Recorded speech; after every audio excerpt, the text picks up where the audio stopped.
যেমনটা কালকে বলেছিলাম আমার রাত্রিবেলা বিশাল জ্বর চলে এসেছিলো। তো ঘুম থেকে উঠেই চা বিস্কুট খেয়ে একটুখানি ওষুধ খেয়ে নিয়েছিলাম। দেন ব্রেকফাস্টটা করে নিয়েছিলাম, হোটেল থেকেই অর্ডার করেছিলাম। তারপরে জেঠুরাও আবার পাঠিয়ে দিয়েছিল সেম ব্রেকফাস্টই, তো ওটা আবারও খেয়ে নিয়েছিলাম। আর এখানে মা আর ছেলে মিলে মারপিট করছিল। দুপুরের লাঞ্চ একদমই সিম্পল ছিল, করলা আলু ভাজা আর একটু ঝোল। দেন একটা বাঁদর চলে এসেছিলো, ওকে কলা দেওয়া হয়েছিল। বিকালবেলায় জ্বরটা কমতে একটুখানি আমি রেডি হয়ে বেরিয়ে পড়েছিলাম একটু ঘুরতে যাওয়ার জন্য, কারণ মনটা বাড়িতে বসে একদমই ভালো লাগছিল না। প্রথমেই চলে গেছিলাম গোল্ডেন সি বিচে, যেটার এন্ট্রি ফিস 20 টাকা পার হেড নিয়েছিল। বিচটা তবে কিন্তু খুবই পরিষ্কার, আর এর মধ্যে পার্ক এরিয়াও আছে, একটা ছোটোখাটো জিম এরিয়াও রয়েছে। ওখান থেকে সোজা চলে গেছিলাম গুপ্ত বৃন্দাবনে। আর এখানটা আমি আগেও ছোটোবেলাতেও এসেছি।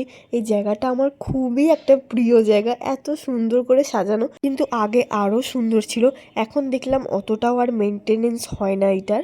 তারপরে বিচে চলে এসেছিলাম, নিয়েছিল বাদাম ভাজা আর আমি নিয়েছিলাম একটা অমলেট। আমার গলাটা এখনও অবধি ঠিক হয়নি। তারপরে এই মিষ্টিটা নিয়েছিল, এটা নাম ঠিক জানি না। দেন চা খেয়ে নিয়েছিল সিঙ্গারা, যেটার মধ্যে একটা আমি খেয়েছিলাম, বেশ ভালোই ছিল। দেন উঠেতে চেপেছিলাম। উঠ থেকে নামার পরেই আরও চলে গেছিলাম, অনেক শপিং বাকি ছিল সেগুলো কমপ্লিট করতে, কারণ আর একদমই বেশি দিন বাকি নেই। তারপরে আমি বিধ্বস্ত অবস্থায় বাড়ি ফিরে একটুখানি স্কিন কেয়ার করে নিয়েছিলাম, আর ও আমার সঙ্গে করেছিল। রাত্রিবেলা ডিনারটা করে শুয়ে পড়েছিলাম। টাটা।